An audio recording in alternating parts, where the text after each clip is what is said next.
I think we're live. Okay. Let me know if you can hear me. Let me know if you're getting some signal.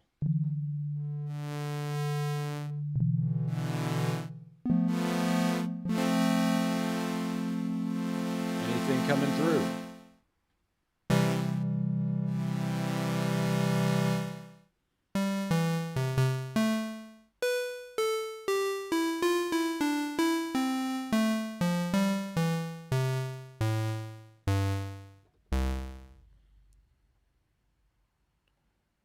Okay. Let me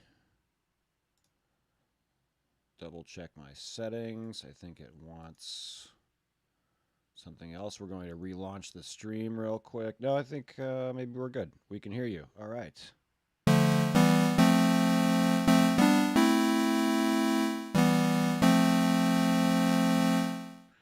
Okay. I think we are going. Here we go. All right, we're getting good feedback so far. Let me know if there's any kind of problems. We're going to roll with it. Um, I'm Joe Caputo from Musicians Institute, and we're doing a beginners Ableton discussion today.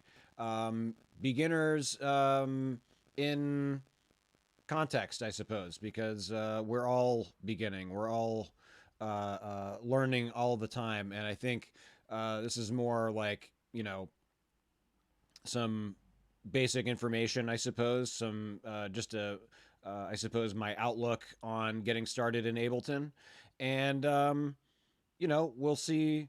How beginner it is. I guess. I suppose we're gonna think about the process, right?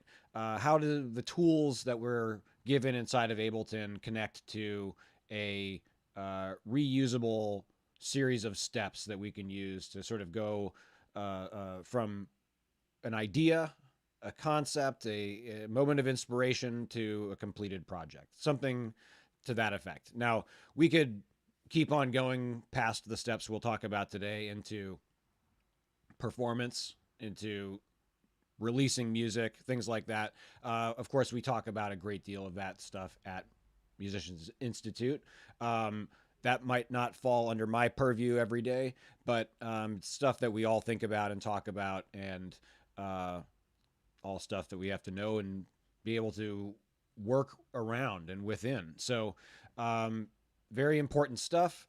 And I think, as we get into these few things, we'll start to see that things start to get complicated even in just the making process.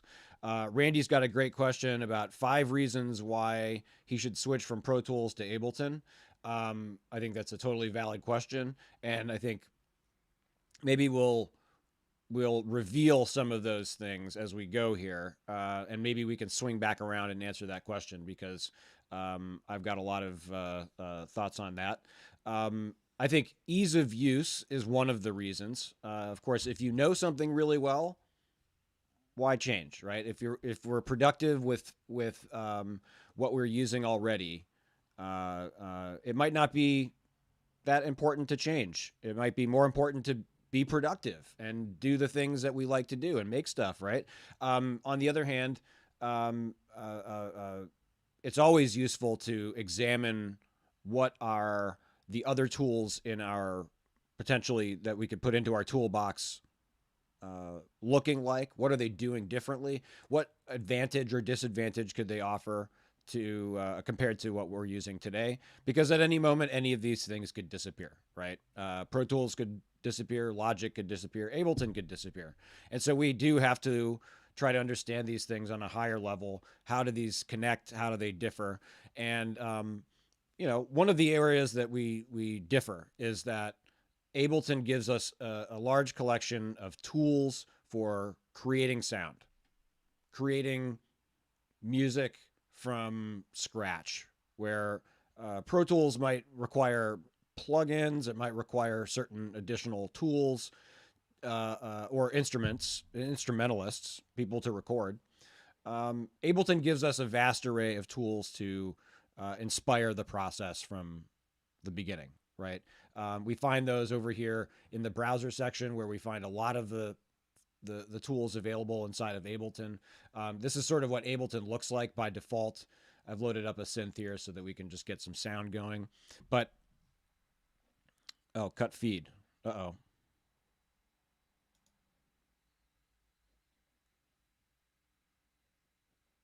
Hold on. Let me know if you can hear me. Very strange.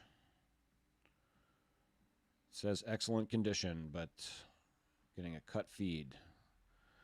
Let me know if we come back.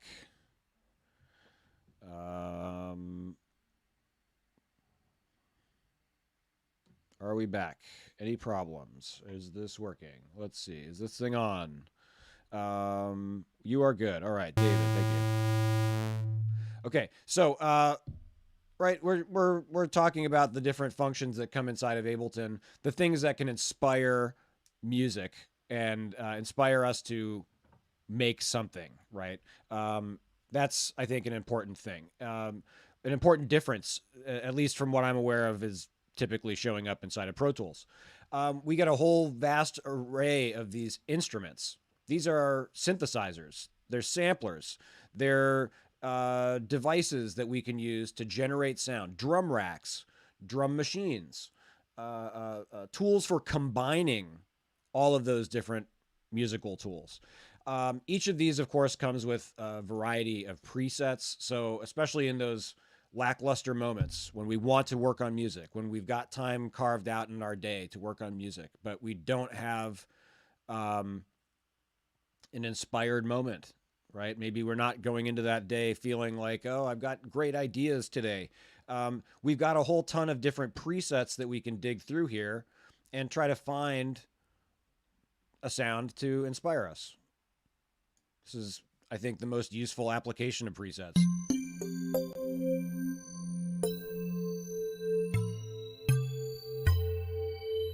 Now, whether that's the sound that's going to inspire us is a whole other question. We might start digging through the types of presets that, for instruments that strike us, right? We are working with the Ableton Suite in this example. Thank you, David, for asking about that. Suite comes with a number of additional instruments compared to Ableton Standard. If we've got the budget for Suite, in my personal opinion, it's worth it because it comes with a huge variety of additional sounds. The built-in Ableton library comes with a great deal of material. All of these instruments, all of these audio effects, MIDI effects, a great deal of Max for Live instruments. These are, in some cases, user-created instruments, audio effects, and MIDI effects, similar to the ones that come designed specifically for Ableton, made by users, made by people who work at Ableton. Ableton was originally designed in this application, Max. Ableton, the company, recently consumed the company that makes Max, and so there's been this kind of marriage, and Max for Live is this sort of infinitely expanding tool set. So if you ever run out of elements that inspire you inside of instruments, of audio effects and MIDI effects, which we'll go, deeper into those in a moment, Max for Live provides an almost endless supply of things. And if you get bored with the thousands and thousands of devices that exist out there, then we can turn right to the Max for Live website, maxforlive.com. We can go into this library of included devices. We can come down here into the packs section, which will have an available packs menu. These are all of my currently downloaded and installed packs. And there's a whole drop-down menu under available packs. I don't know why, but for some reason my list won't refresh right now. There's some disconnect between the website right now. I think that's on my computer only, though. The point is there's a whole bunch of free additional installable tools that if they strike you, there's tons and tons and tons and tons more stuff to explore. All of these are additional devices and sample libraries. You can see orchestral mallets. This is all, Cortales, which are like, I don't think I've ever even seen Cortales library before. Marimba, glockenspiel is orchestral bells. cymbals, timpani, vibraphone, xylophone, all of the mallet percussion instruments of the percussion family, the orchestral percussion family, that is, and tons and tons of other stuff. So I think that's another area where, did I break it? Did it break again? Um, that's another area where, can you guys still hear me? Tell me if you can still hear me. Um, that's another area that I think we have some differentiation between our normal DAW, our everyday DAW, and Ableton. Logic has a lot of stuff. We also teach Logic at Musicians Institute. We have a certification program. But in Ableton, I think we'll also see a tool set that provides us more tools for creation than the average DAW. Still good. Thanks, David. So the she meant my available packs. I'm a little too gun shy right now with this live streaming thing. So the let's look a little bit deeper here. The browser is where we're going to find all of our available tools. The tools that come with Ableton, that includes the sounds library, which shows us literally everything inside of Ableton. Presets, samples, things like this. There's probably better places to look than the sounds folder, but when we're really lacking inspiration and not wanting to like dig into more of the folders inside of Ableton, then sounds might be a place to start, just to kind of spark up the inspirational moment. In fact, inspirational moment, that's the place that most of our compositions start. That's the whole point that we're getting around to this idea of making sound, having a tool that will get us making music. And that point of inspiration, I think, is the first step of any moment in the process. It might be digging through preset folders. I tend to think our moment of inspiration to make a song or make music probably doesn't come from that, but on on any average day, maybe. However, it might come more from going out to the club, hearing a track on the radio, on a playlist. Perhaps we hear something in our head and we are just simply inspired to make some music, right? That usually brings us back over here, and that might lead us to making some sound. We might find some things that are in the vibe going through this folder of sounds, right? I need a big heavy bass because my idea has big heavy bass, or the style of music that I'm into had big heavy bass, and so maybe I need to find some sounds that will fit that. And so we can look through every preset, every bass related preset inside of Ableton in this sounds folder.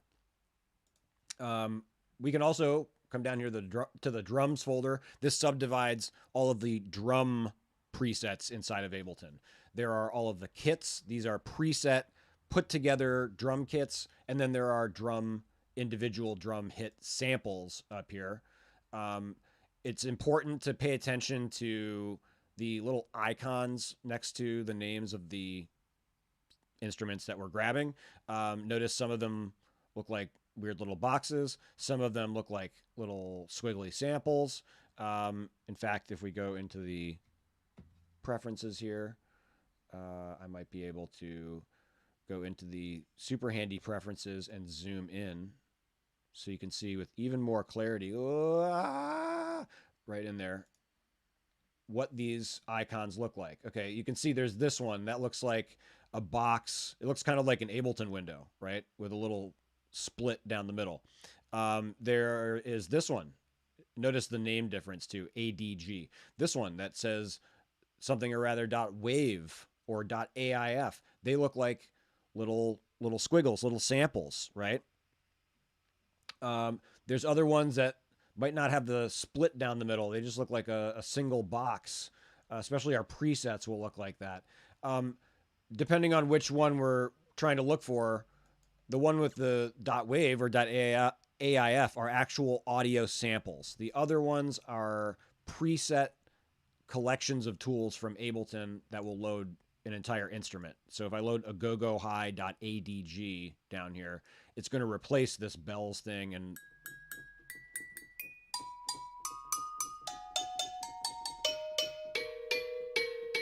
and I can play it as a musical instrument. Um, Maybe not all of our drums are going to want to be that way, so we have tools to collect those instruments um, and assign them to individual notes on our keyboard. That's the drum rack. There's also Impulse, another tool, and then we can drop samples or instruments or whatever it is that we like on different individual keys on the keyboard, and that one key will play that one sample. We can drag other samples in to other notes. You can see these are assigned to MIDI notes C1. Sorry, I'm looking past you guys where my camera is at the Ableton screen. C1, D1 on our MIDI keyboard. It's going to play our snare. So we can,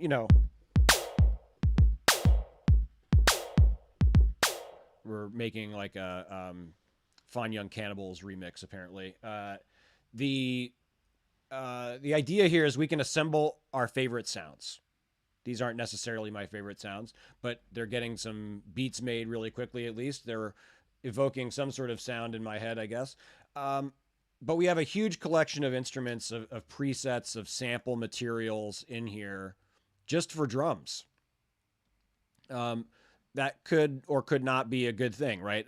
Having too many things isn't always a great thing. We're faced with choice paralysis, and so that might lead us to our next stage in the process, right? We had our inspirational moment. We've decided, oh, I've fallen in love with a new sound. I went out and I heard something I've never heard before, and I don't know what it was, but I heard it and it changed my life, and I don't know what I was doing before, what kind of music I was loving or producing or whatever, but now I found this. What the heck is it? And I want to make it. And we go home. Inspirational moment has been had. Now we just want to follow through on it. And one of the first steps, maybe even before we go home from that place that we had that moment of inspiration, is step 2 in the creative process, which might not seem so creative, but I think it's pretty important. And that is research and development. Understanding what the heck was that I heard? What is that inspiration that I just had? To some degree, this might answer a lot of the questions in terms of, out of this 1,000 presets, out of the thousands of samples that I see in the drum hits, out of all of these crazy presets and all of these crazy instruments, what are the 4 or 5 that I need, as opposed to the 1,000 and 1,000 that I don't? So research and development, understanding the thing that has inspired us, understanding the thing we're trying to make, might be the next step. Might be useful to avoid hassles and embarrassment later, right? The hassle and embarrassment of taking our work to our friends who are the fanatics of that style, and, in a eureka moment, holding our work high over our head and being met with stares and stink eye about what is that? What do you mean? That's not the thing that I love. That's not the thing that you think it is. You made it totally wrong. It's too fast. It's the wrong sounds. It's not funky enough. It's whatever. This is what we're trying to figure out right now, right? We've had a moment where we're struck. We love this thing, and now we have to sort of take a little bit of the gas out of it and figure out, wait, what is it about this that I really love? What makes this thing so great to me, right? Some of that might be some metaphysical thing, like, it's, it affects me emotionally, and that's great. But we also have to try to understand, why does that thing affect me emotionally? What are the components that make this thing up, right? We have to take it apart so we can put together our own. And for some styles, depending on what the thing is that inspired us, it might be easy to answer those questions, right? We do research and development. How? We go to our old friend Google and we ask Google, what is bass house, right? Or Wikipedia, what is, Berlin techno? Or, we ask the DJ who's playing the track that we're hearing at the club. We go up and we wait for them to finish their set. Maybe we don't want to interrupt them, right? Unless they're inviting, friendly interaction with the crowd in that sense. But we wait maybe till their set's over and we go up and we ask them, what was that? You can use your phone, voice memo it, capture the moment so that you know what that thing is and you can go back later. Shazam it. Use the research tools that are available to you at the moment. If you're, maybe we're not struck by a moment at the club. Maybe we're struck at a dinner out with our friends and we're, lightning strikes while we're at the dinner table and we have to excuse ourselves and go into, the vestibule and record into our phone what our crazy idea was, what that thing that struck us, maybe we have to beatbox into our voice memos. Maybe we have to open up our iMachine app and make a little beat real quick so that we can take it home and turn it into audio and convert it into a more extreme idea later. This is the point where once the moment of inspiration has been had, we need to try to capture that thing, and that leads us to answering a lot of these questions of what tools do I need. So use Google, ask your friends, ask the people who are playing that material, ask Reddit and any other maybe focused application forum that might focus on that synthesizer, or not synthesizer, that genre of music. And, and we try to pare down what it is that we're going to make. What are the tools that I need out of all of these different drums? Which of the drum kits is going to satisfy my needs, at least for the time being? If we look for tech house, we might see it uses a lot of 909s. If we look for something else, we might see it uses XYZ, right? So just for the time being, not necessarily going to make a tech house track here, but let's throw this kit inside of a MIDI track. Okay. We have two different kinds of basic tracks inside of Ableton. MIDI tracks, these allow us to compose musical ideas with notes in short phrases that we call clips. We can use our MIDI keyboard. We can use our mouse and computer keyboard. All of these tools are available to us and more.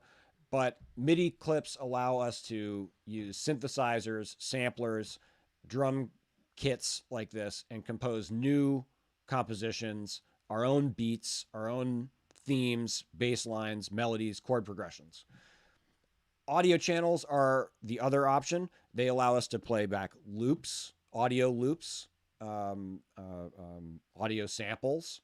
We can arrange audio on audio tracks when we get over to the arrangement side of Ableton. Ableton has two important views. The arrangement is where we create compositions over time. You can see our bar line is along the top. Our actual amount of time is along the bottom. When we put things in here, that material repeats every time we hit play. We'll get the same sort of performance and playback.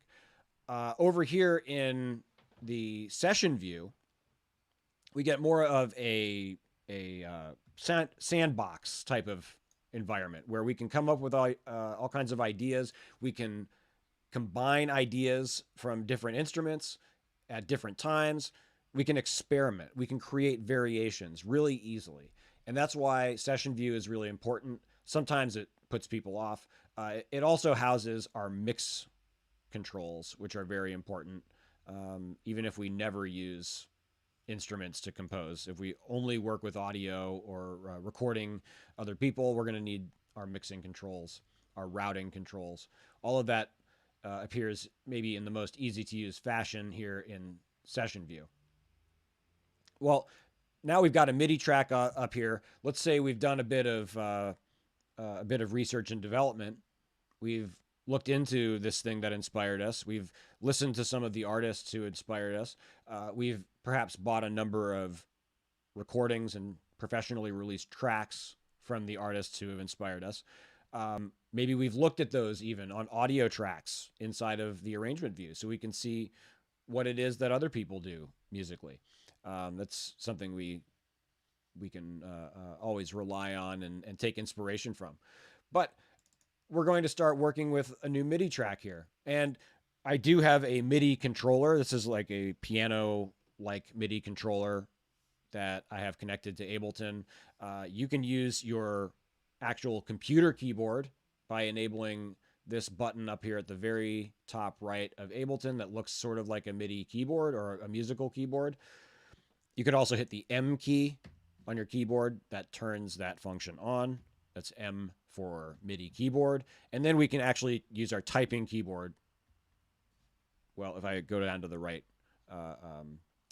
octave, I can use my typing keyboard.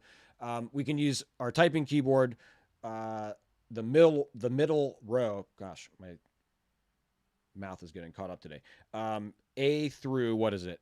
L or semicolon, I suppose, to play all of the white keys on the keyboard. The black keys will be the row above the Q, the QWERTY row. Not every key along the QWERTY row will work because there's only 5 black keys across the 7 white key octave.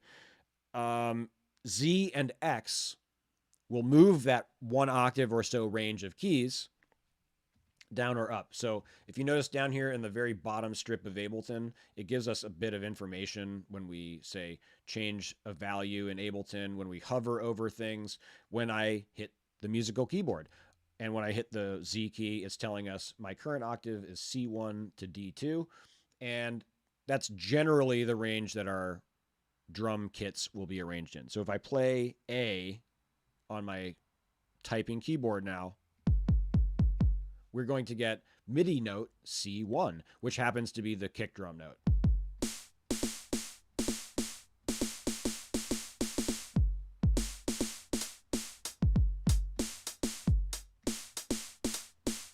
Now I've got kind of bad latency, so the timing of my MIDI keyboard or my typing keyboard performance might not be the most spot on right now, but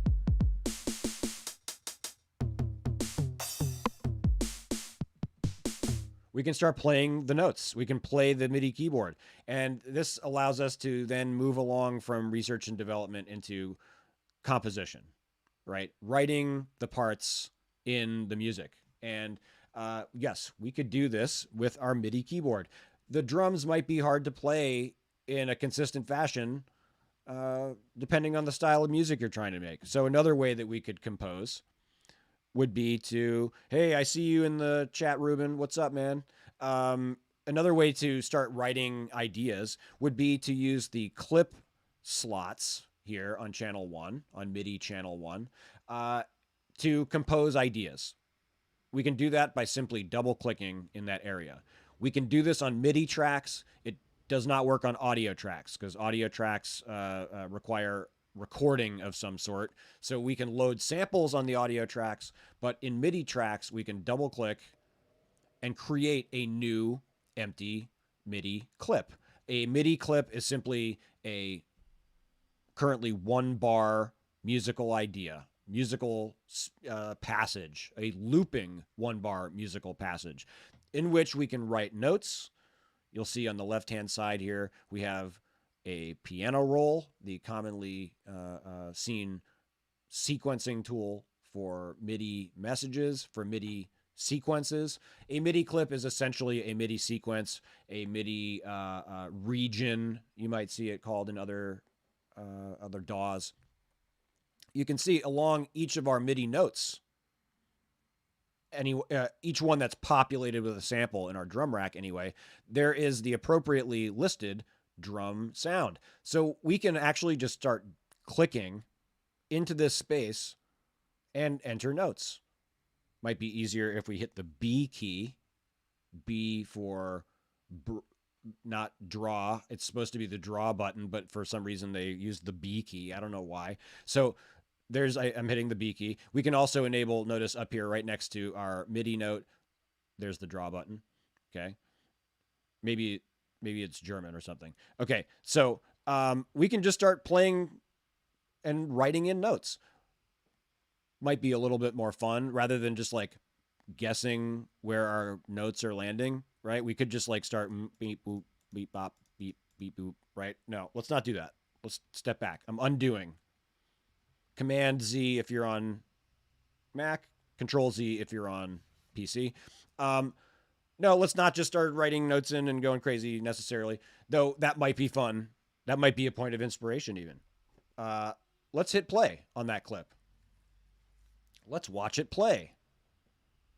Let's now start writing in notes. Now we'll hear what we write as we write it.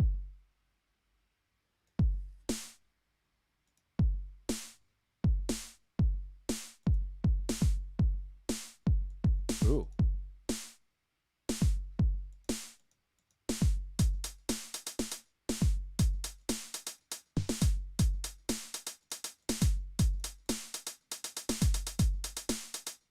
Oh yeah. Okay. See?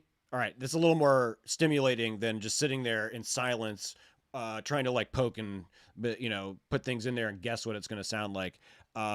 Sure. After a while, you might be able to do that. And, if we're like in a situation where we have to, not make a lot of noise because the baby's asleep or something, sure.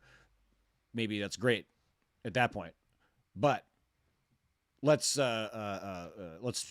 make some noise, right? That's the whole purpose of this stuff. We're trying to share our noise with the world. And I think part of getting to something that sounds good is not sounding good, is making some noise. Let's just get some air moving here. Let's get these speakers shaking and get the dust off them and start making some beats, whether it's just drawing stuff in or let's listen to it at least as we do it.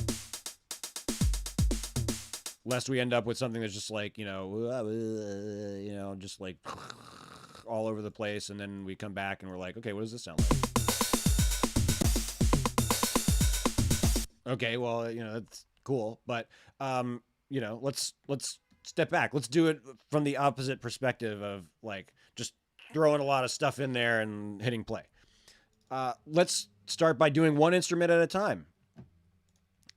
Let's just put in a kick drum pattern and hit play. Just to make it clear, I deleted the clip that we just made and double clicked again and created a new clip. We can double click in any of these slots and create new empty clips. We can, we'll look at some other great things we can do with clips. This is one of the great things, again, that separates Ableton and its way of handling things from some of the other tools that we use. Okay, so here's a super simple bass line or kick drum line. If I might be saying, oh, that's cool. That's like the basic, house or techno pattern or something, but let's make something different. I'm just going to create a new clip. And maybe in this one, I'll do it a little more like, glad to have you, Nicola and Shah. Okay, so now we're rating something in a little bit closer to what I had before, maybe. Again, what we do now is kind of like creative, get crazy. Do another one. What happens if I just like have every kick drum playing? Come on now. This new draw feature, I'm still getting used to it. There we go. Okay, I don't know about that one, but, what if we came back and erased some of those notes? What if we work backwards? Right?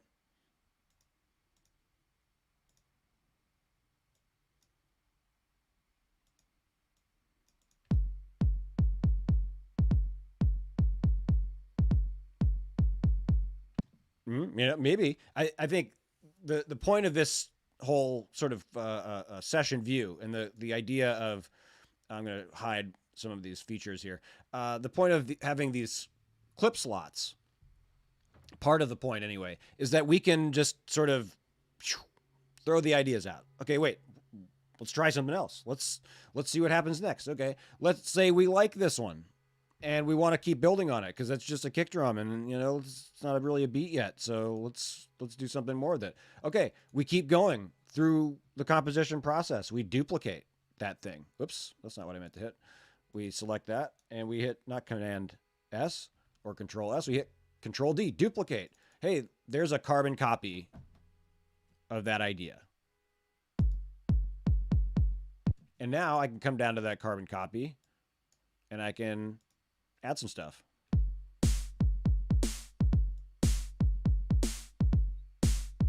can change some stuff.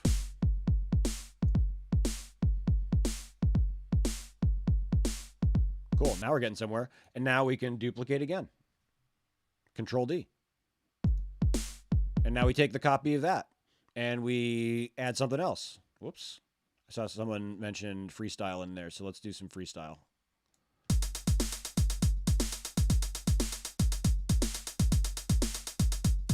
Okay, so now we've gone from like our original idea, boring, to something a little different. Kind of like that one still. I did move this note.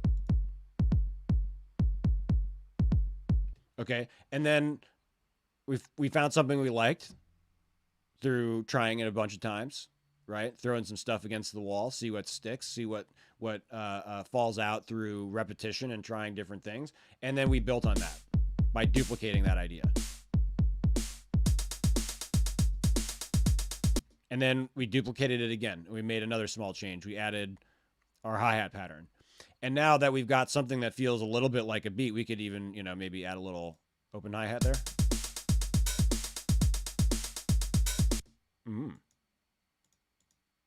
Now it's getting there. Let's try switching those up. Okay, now we're talking. Now, let's take that.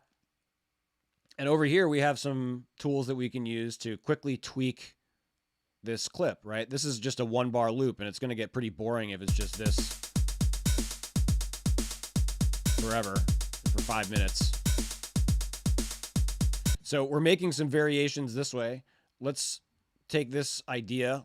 Let's run with it a little further. We're going to come over here. We're going to hit duplicate. It's going to take whatever our loop length is.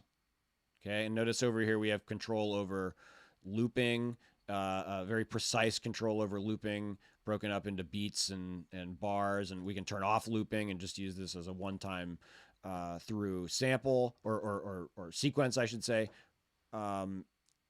We can do a lot of quick manipulation of this thing. We can double time the whole clip, we can half time the whole clip, reverse the whole thing, invert all the notes, which will be crazy. Whoops. What does that sound like? Hey, maybe for a break or something. What if we duplicate this whole thing and we'll invert that one? Okay, well, maybe we could use that as a break or something. Again, we don't know unless we try it.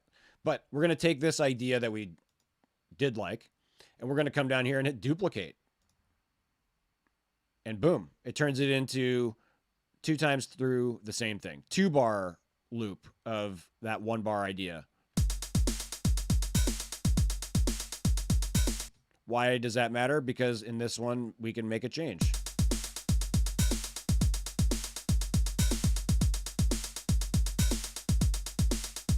And we can duplicate it again.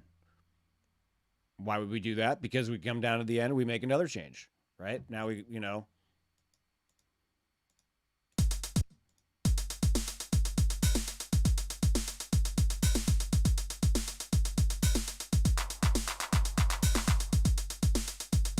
yeah, now we're talking.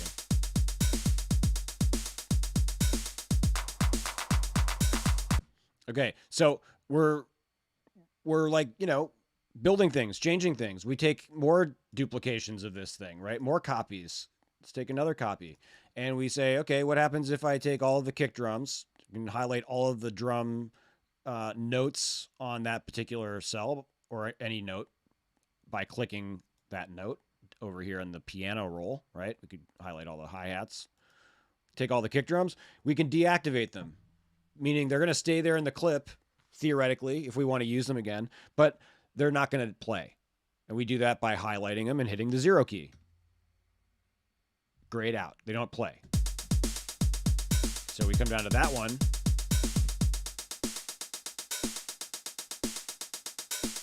And now we got, you know, maybe a breakdown. Yeah, maybe, right? We can keep on going. We come up with more and more ideas. We come over to another track. We find some presets. Let's look inside of operator. Operator is Ableton's FM synthesizer. And you can even preview these basses.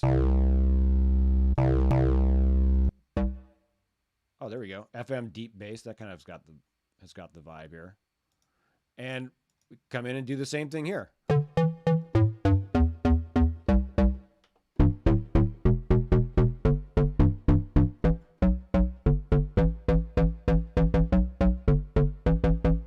Right? We can start writing ideas. If we put a clip in here and we're just kind of goofing around on the MIDI keyboard or our computer keyboard, then we'll see on the MIDI clip what notes we're playing.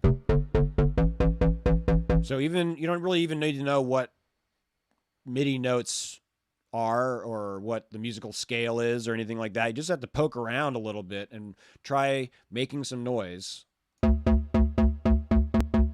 And okay, there's that one that I was playing.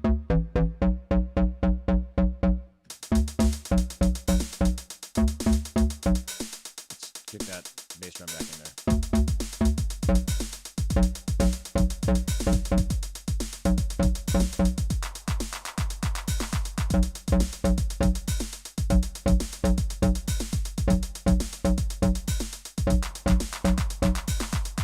So we could take the harder route here, and we could kind of goof around, play around, figure out what note it is. We could look in here and okay, it's that note, and this thing is playing, and it's like right around here when I play the first note. It's right around here when I play the second note, and we could start putting those in with our pencil tool, right?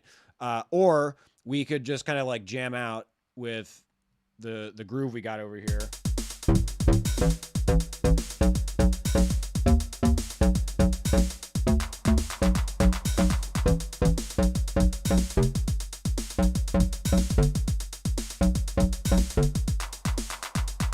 And we can be terrible.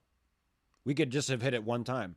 And we can, up here along this very top strip where a lot of the sort of global level controls for Ableton are, the tempo, the current time position, the play, stop, record functions, right up here, this thing that looks kind of like an empty stop button. This is capture. And capture is always listening to what you play. So if you've just grooved out with the beat, if you've just been goofing off with no beat and found something you liked, but you can't remember what you played, or you could never play it again that way because I didn't even mean to play it that way, I just played it. We can hit the capture button and it puts all that stuff in there. It knows better what to do if the timeline is playing and it has a sense of tempo and stuff, but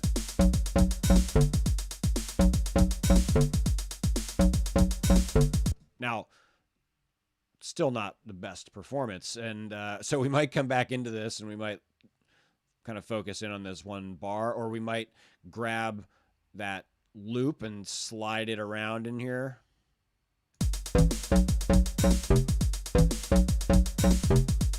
And then we can, of course, always come back. Maybe I'll turn off our draw tool and we can move notes around.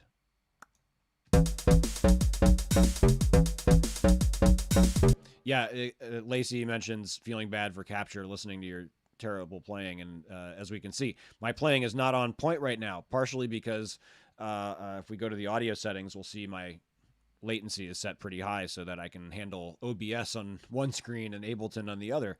But we have other tools for helping with this type of a problem, like bad performance, which is, of course, just grabbing notes and nudging them around. We could also highlight notes, Command A, Control A, or just lasso them with the mouse, and Command or Control U, quantize, which nudges the notes to the nearest 16th note. Now, this doesn't always give us the exact intended performance, right? If we zoom in here, we might notice this one's hopping forward. It might feel more like it's supposed to land here. Let's listen. That's unquantized. Let's quantize it. Yeah, this feels like it should be here. But you know what? It kind of is cooler here.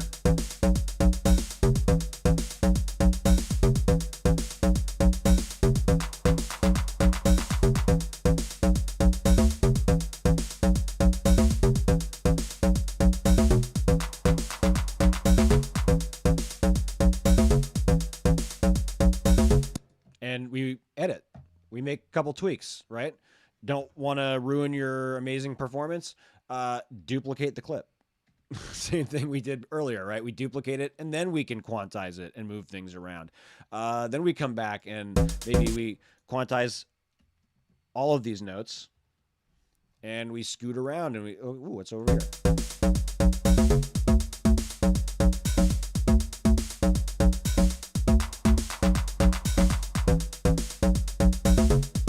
See, okay, now we're getting somewhere and we're starting to come up with musical ideas. And the composition process is continuing that, right? What else do we need in our composition?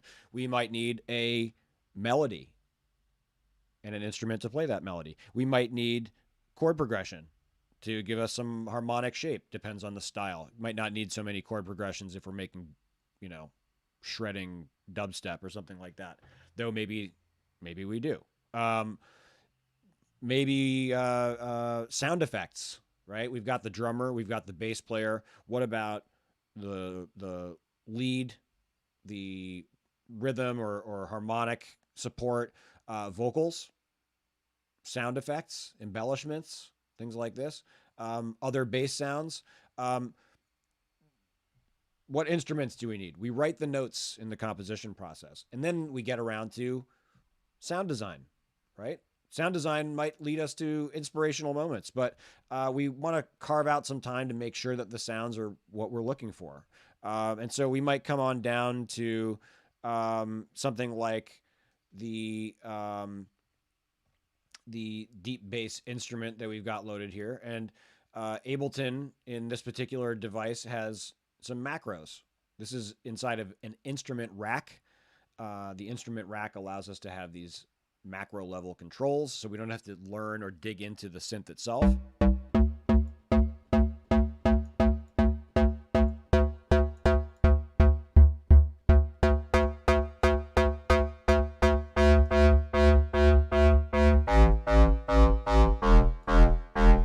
So we can tweak this sound. And if we're not happy with that, we could even go into the instrument that these macro knobs are controlling.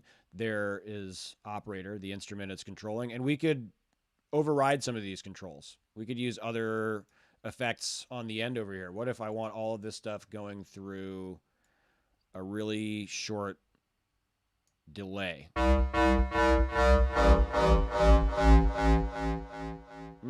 Not like a beat delay, but a really short delay.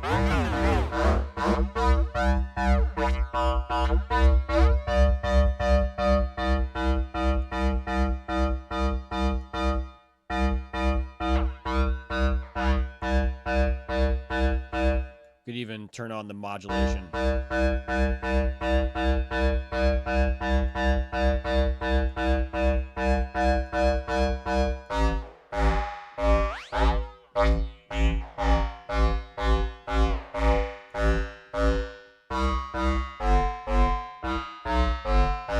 But we're going to take out some time for each of our sounds. Some of them might be fine, but we're going to check them anyway.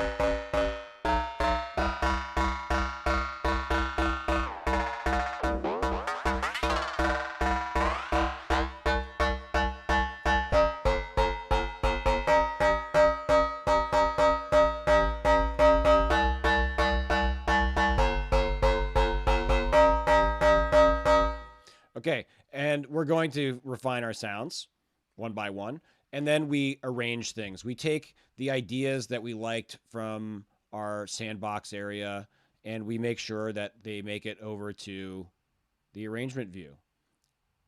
Lots of different ways to do this. My preferred way is to grab the clips that I like, right? I think we started around there.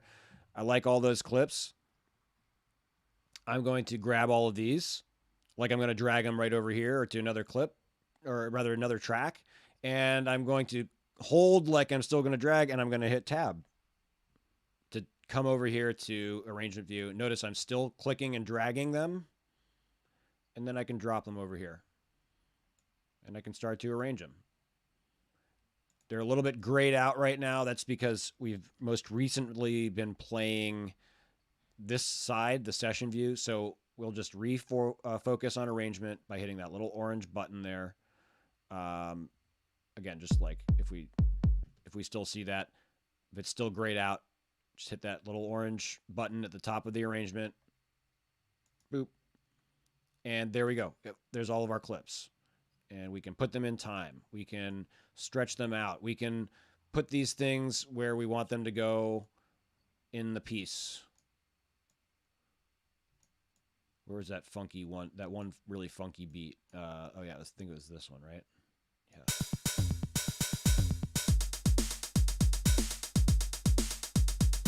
Okay, let's bring over our bass line.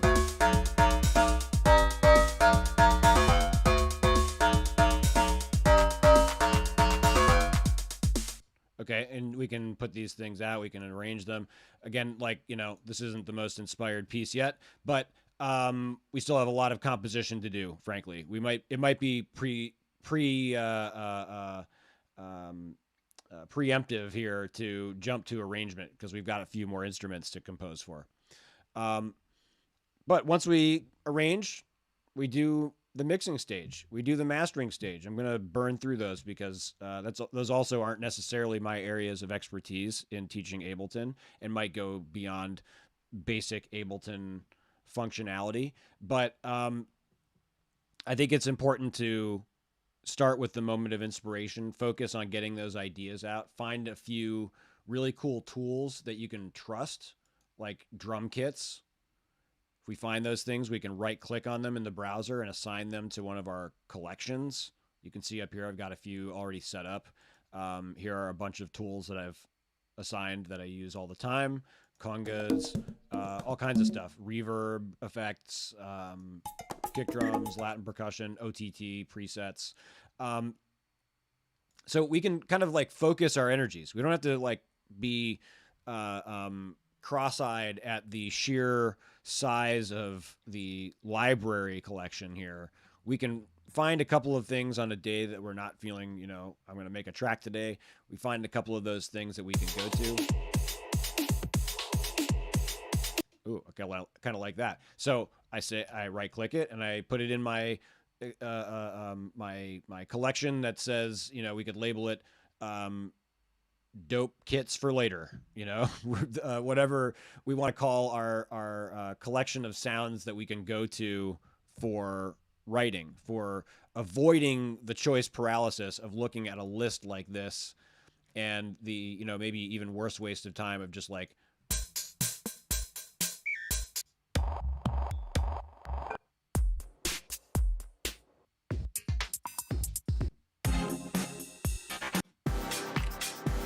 there's nothing less inspiring than that.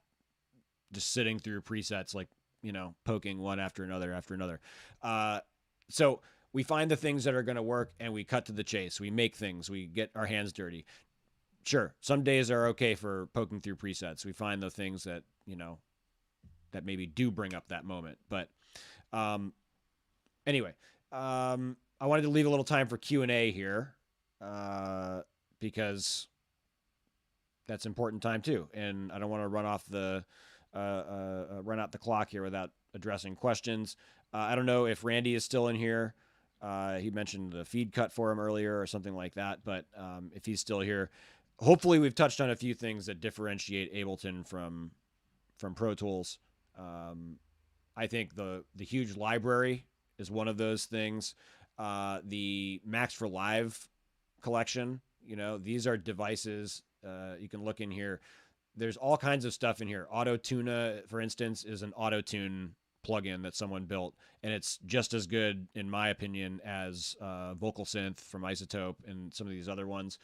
That's free. That's in a free Max for Live pack that Ableton has on their website for download. All of these crazy, weird reverbs, strange effects, LFOs that are assignable. You know, if we go into some of these things, we can actually like edit and tweak them. Something as simple as a VU meter that shows us how loud our sounds are. Something as convoluted and confusing as something called Warpoon, which I assume is something harpoon related, and I don't know what the heck that's going to be, but it looks like some sort. Jazz on the Titanic is one of the names of the presets, so seems like it's going to be weird. I'm tempted to load it, but I'm almost afraid to. I built actually a Max for Live device that is a neural network, a series of neural networks for listening to what you play on MIDI and playing it back. I have it here, I think, in my Max MIDI effects. This would probably crash Ableton right now because it requires a lot of CPU, and this thing is running on the side. So anyway, Max for Live is another big difference between Ableton and any other DAW, and I think that's something to look into, especially if you're into wild, weird effects and maybe even making your own. Okay, so David's got some questions about harmony and managing MIDI information. Okay, let's say we create several ideas for chords in Scalar. Okay, we can bring them in as separate ideas. Can we name them for retrieval? Like, yes, you can. Great question. Let's create a new MIDI clip. Shift Control T on PC. Shift Command T on Mac. Let's find some simple instrument here. Maybe electric, which is a really nice electric piano synthesizer.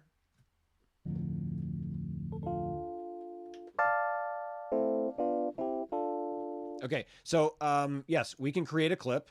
We can right click and rename that clip. Notice it's called clip right now over here. We can rename it to 5 1. Am I reading you right? No, 2 5 1, right? And then, of course, we can come in here and we can compose that material. We can put the right notes in the right places.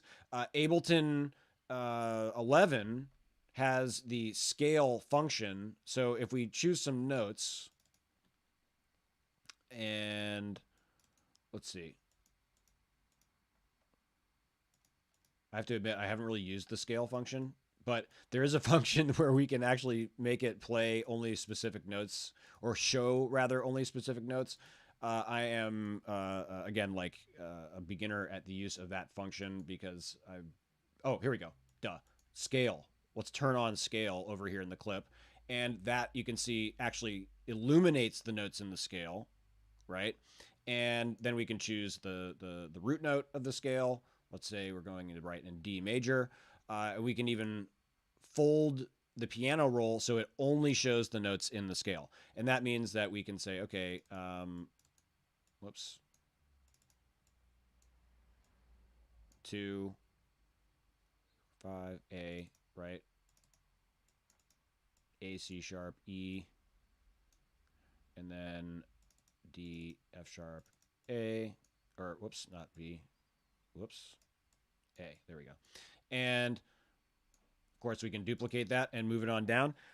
There's even some crazy applications you can use that will use clip names as coding information and do all kinds of crazy interplay between clips. That gets way beyond what we're doing here. But yeah, clip naming, clip sorting, keeping these things kind of organized. And we can even create, I type in information about this clip. So I can say, this clip is a minor to major 5 major 1 chord progression, and save that, and it will be in the clip information. We can click out of that, I think, and it will just save that. And unless we click on something else, it won't show that, but if we hover over this, it will show it over here in the clip information. This clip info view, by the way, really important for learning Ableton. Anything you hover over, it's going to teach you about that thing, including for this, in this case, the track activator, or as we might call it in any other application, the mute button. Activate this button to hear the track, or deactivate it to mute the track. What else do we need to know? Track volume. Anything we hover over, for the most part, Ableton will teach us about it in this menu. If you want to know more about that in particular thing, highly recommend looking at the manual. The Ableton manual available through the help menu is exhaustively written. I think it's 800 pages. You don't necessarily have to read it cover to cover. I think maybe using it as a reference manual will be advisable. But when you want to know something about a device, a function, something very specific, it even typically will have use cases and recipes for the use of those devices. For instance, audio effects, MIDI effects. David, in reference to some of your questions about handling MIDI information and harmony and things like this, the MIDI effects are super useful. We could take electric and throw the chord tool on there, quickly generate a chord by shifting whatever note we play, doubling whatever note we play when we shift the note, and changing that note to a certain chord-friendly tone, like 4 semitones higher, 7 semitones, right? So one note played into this track gives us a major triad. But of course, that doesn't stick to a diatonic scale. It just plays a major chord for every note we play.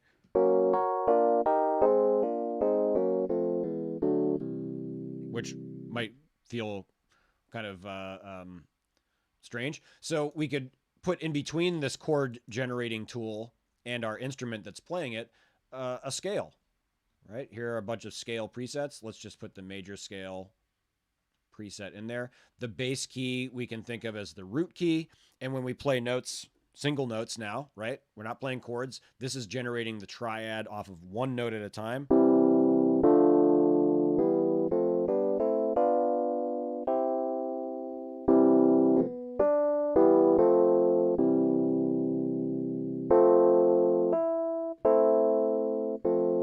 I think we need to change some of the voice settings. Oh no, it's getting some weird voice canceling with that chord tool, but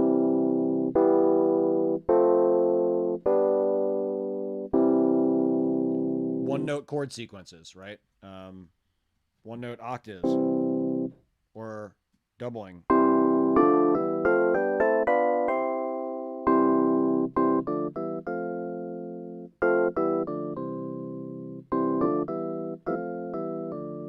Okay, anyway, let's any other questions that we should answer? I think we're really only scratching the surface of what Ableton's capable of here, but I wanted to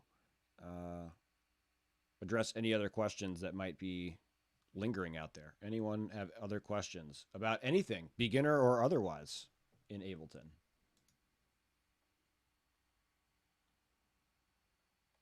Well,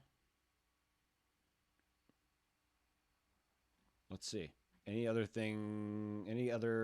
element I should mention? Clips, samples, grooves, of course, plugins. These just give us more functionality to deal with inside of Ableton, more sounds, more musical ideas, more material for tearing apart some of this material inside of the Ableton sample library. All of these things in their raw form are cool, but once you start employing the more advanced features in Ableton, they provide a really like a basic palette of colors for making a million sounds. So they're cool on their own. They're pretty stimulating on their own. But once we get them into simpler or sampler, once we start warping and time stretching these things the way Ableton allows us to do, and maybe we'll do that in a future session here, things start really getting off the wall and exciting. So just recommend you guys dig into some of that stuff. Warping, time stretching, sampling. That's kind of the some of the really fun parts of dealing with Ableton and the DAW in general. So yeah. We will be doing another one of these. By all means, please check out some of our offerings on our website, on the Musicians Institute website. We are about to start our new session in 3.5 weeks. First week of July is when our summer session begins. And I'm teaching sound design levels 1 and 2 with Ableton, beat making with Machine, or beat making with all kinds of things, including Machine, and lots of lessons. And of course, we've got our entire program going with mixing, engineering, our artist program, engineering, lots of great stuff. I also do Ableton Q&As fairly regularly over on my Twitch channel, twitch.tv/dibbledoink. If you guys want to check out my Twitch channel, I do those Q&As pretty often, and get a continued flavor of what we're doing at MI, and get more of your questions answered. So, great seeing you guys. Thanks for stopping through. Nicola, thanks for coming. David, Shah, Leslie, Ruben, Randy, everybody, Fabian, Shah, thanks for coming. Appreciate your joining us, and hopefully we'll see you next time. See you at the next one. See ya.